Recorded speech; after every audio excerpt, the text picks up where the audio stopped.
有人说这是最美好的时代，每个人都拥有极大的自由，可以选择符合自己意愿的生活方式。也有人说这是最糟糕的时代，人们为了赚钱而不停地忙碌奔波，物质膨胀的同时，却陷入了精神空虚。在这个信息发达的时代，有人感慨足不出户即可了解全世界，然而也有人对这一切不以为然，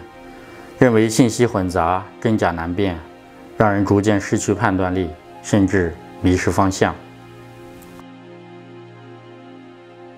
网络犹如一把双刃剑，无法简单用二元对立来定义其优劣，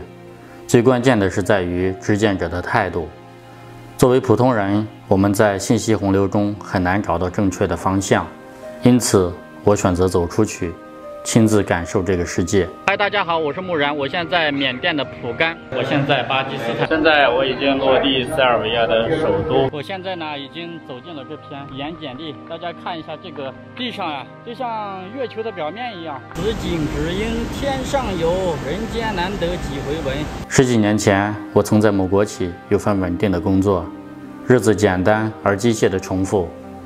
有时我甚至可以通过身边年长的同事而联想到未来退休后的我，可能也不会大富大贵，但也可能会衣食无忧，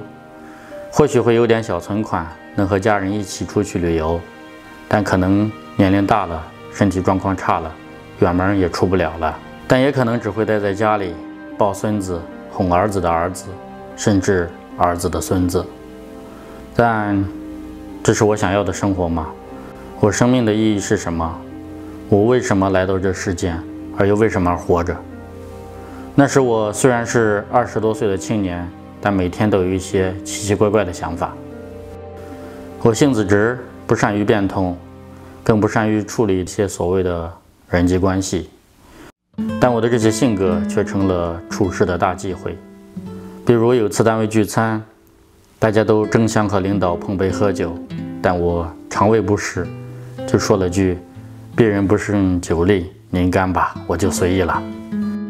其实这话即便到现在看来，我依然觉得它没啥问题，因为确实身体不舒服，人必须对自己诚实，这样才能够真诚地对待朋友。但可能因为我这句话让某些人没了面子，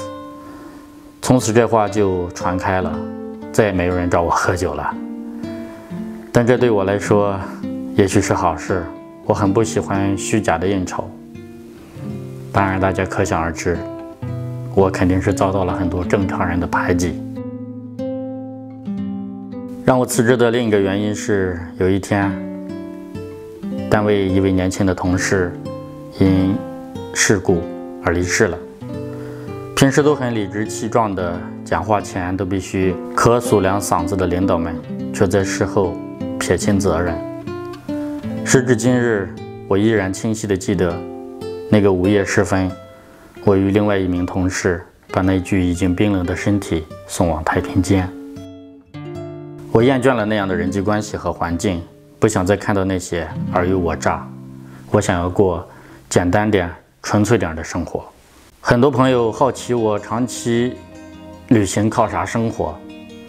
我出生在西北农村，出生的时候赶上了计划生育，村里分田分地也没有我的份儿。我想回家种地，根本是没机会的。在边旅行的过程中，我做过户外领队，开过单车店，做过健身教练，送过快递，摆过地摊，开过网店，做自由摄影师，起起落落不停折腾，有山穷水尽，也有柳暗花明。我正式的旅行生活开始于2011年，单车、摩托车等各种方式几乎走遍了整个中国，7次深入西藏、川西、阿里、新疆等偏远地区，徒步转神山、转圣湖，徒步尼泊尔，单车骑老挝、泰国、越南、柬埔寨、斯里兰卡、马来西亚等。2019年中，在朋友的建议下，开始尝试做自媒体，用镜头记录分享我的旅途生活，记录了南亚、中亚、非洲、欧洲等30多个国家的旅行。全网收获了100多万的粉丝。目前我暂时停留在塞尔维亚，可能短暂的休整后，我将开始新的旅程。这些年的宝贵经历，让我更加清晰地认识自己。10几年的旅途漂泊，那些汗水、泪水、惊险、感动，都化成了一股力量，根植在我的内心。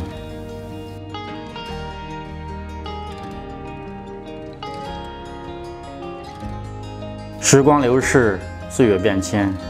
也经历了一些苦难与生死别离。走得越久越远，反而看到了自己以前是多么的愚痴。我也渐渐地放下了从前的一些执念。女儿的出生也让我看到了原来真实纯粹的生命是如此的柔软、绚烂、深邃而又平凡平淡。回看曾经无所畏惧的少年，有一丝欣喜，也有一丝感动，有一丝坦然，也有一些淡然。每个人在每个时期都会对同样的事物产生不同的感受，所以就会经常怀疑是否曾经的想法是错的，甚至为过去的不理性而感到懊悔，甚至苦恼。我觉得体验到什么就是什么，感受到什么那就是什么，这个世界就是什么，一切只是源于自己的内心、当时的眼界以及感受。无论身处何种境遇，都只是这个时段的一种安排，而一切也都是最好的安排吧。这是木然漂泊这么多年来第一次写关于自己的总结。很多人羡慕他们所看到的我的自由洒脱，但真实的生活真的是有很多面的，